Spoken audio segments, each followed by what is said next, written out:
Hey, what's up, everybody? The United States men's national team defeated Bosnia and Herzegovina 2-0 last night after goals from Florin Balogun in the first half and a free kick goal from Malik Tillman in the second half.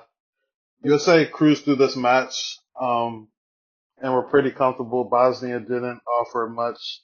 Bosnia ended up with only three shots on target.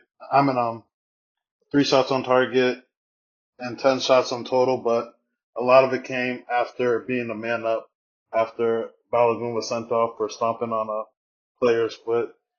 It was controversial mostly because we've seen that same action throughout the World Cup where someone's foot gets stepped on and either doesn't go to VAR at all or there's no red card called. Like we've seen this for like 4 or 5 times already, including Messi, which you get superstar calls. He didn't get sent off against Algeria. But Balogun, he was trying to plant his foot, wasn't even making the tackle, but you can say endangering the safety of an opponent, um, which would result in a red card. Though I would like to see it called more consistently throughout the tournament. So Balogun will miss the next game based on the red card, but USA showed a lot of fight. That was the showed some heart and spirit after going down a man. That was the first time they were really tested because the Turkey game was a dead rubber. That game didn't count towards qualifying for the round of 16. But now that they were tested in this game, they showed that they're really here to win. Everyone played well for the USA. We set up in the 4-1-4-1 um, with Adams screening, Timmy Richards in the defense, Freeman and Anthony Robinson going forward. Dest and Pulisic were pretty much on the wings, and then you have McKennie and Tillman pushing forward with Balogun starting a top striker. And it was just a professional performance. A couple of goals were disallowed. Balogun had a goal disallowed after he was offside. He was clearly offside. I think that's passed it to him. If that's waited like a split second more, half a second, Balogun would have been onside and could have scored. But a few moments later, he gets the breakthrough and USA make it 1-0. A nice left-footed finish into the bottom right corner, and things were looking up for the US. Right before halftime, Balogun had another opportunity where a cross comes in, and there's pressure from the Bosnian defender, but he should have been scoring that to make it 2-0. He mishit it, and it hit the crossbar. And then same story in the second half with Christian Pulisic. He scores a goal, but he's way offside. So rightly called back.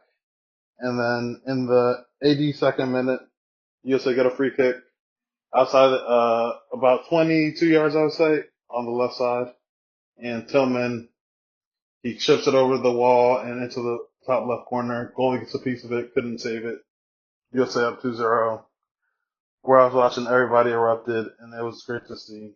Um, this was the United States' first knockout victory since 2002 when we defeated Mexico in the World Cup that was in Korea and Japan. This is the first time we've been a non-North American team in a knockout round, and USA has struggled historically against European teams, or mostly recently against European teams, only winning like 1 out of 20 going into last night's matchup. So this was a huge win. And Monday, the United States will play against Belgium. That's at 8 o'clock, and that's back in Seattle where USA have a rabid fan base there. I expect the USA to defeat Belgium. For what I saw, Belgium against Senegal, they can be got at their defense, especially the right side defense with Castagna there. I see Pulisic, and Anthony Robinson having a field day on that side if Belgium don't change up their tactics or their personnel. Um, Belgium, they have some good veteran players, but they're an aging team. The likes of De Bruyne, he's getting up there. Lukaku's getting up there in age, and then if you neutralize Doku and Tillemans, then they don't have that presence inside the box when Lukaku's not starting because Charles de Ketelaere, he's more of a second striker in my opinion. Trossard played really well yesterday, so he's one to look out for. But the US stays focused, avoids silly cards, and plays their game. I can see the US going to the quarterfinals, and the USA Belgium winner will play the winner of the side of the bracket that's Portugal, Croatia, Spain, and Austria. So the knockout rounds are developing well. The US are having a historic World Cup for what we've seen over the last 30 years from this team at the World Cup. This is the most talented squad the USA has taken to the World Cup, and it's showing. And Pochettino's doing a great job coaching the boys. So we take it one game at a time, but at the same time, this team has to dream big because what they're doing for soccer in this country is amazing. They're breaking viewing records. They have people invested who have never watched games before or never cared to watch games before. And going up against Belgium, Belgium will be suspended, so this is a chance for like so Ricardo Pepi to step in. I have a feeling that Poch might change the formation and go with two strikers and play Pepi and Haji right together, but that's just me.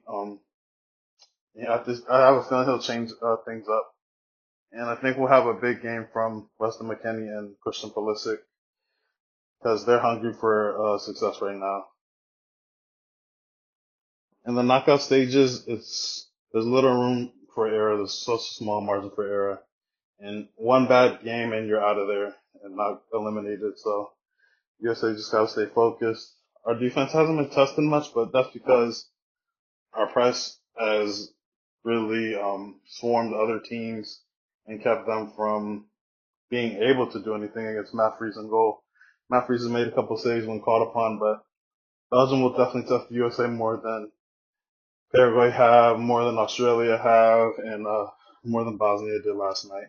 It won't be an easy matchup, but I give the edge to the US in terms of who is favored to come on top. And this will be avenging the 2014 loss to Belgium in the same round of 16. That Belgium team peppered the US in that game.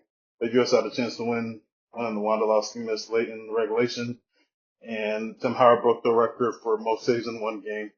But it's a good time to not necessarily get revenge, but it's just a good time to advance further than the U.S. has since 2002 when we lost to Germany in the quarterfinals. So it's been a great ride, and I don't want this to end for the U.S. So everyone support them, watch the games, and hopefully the U.S. comes out on top against Belgium on Monday.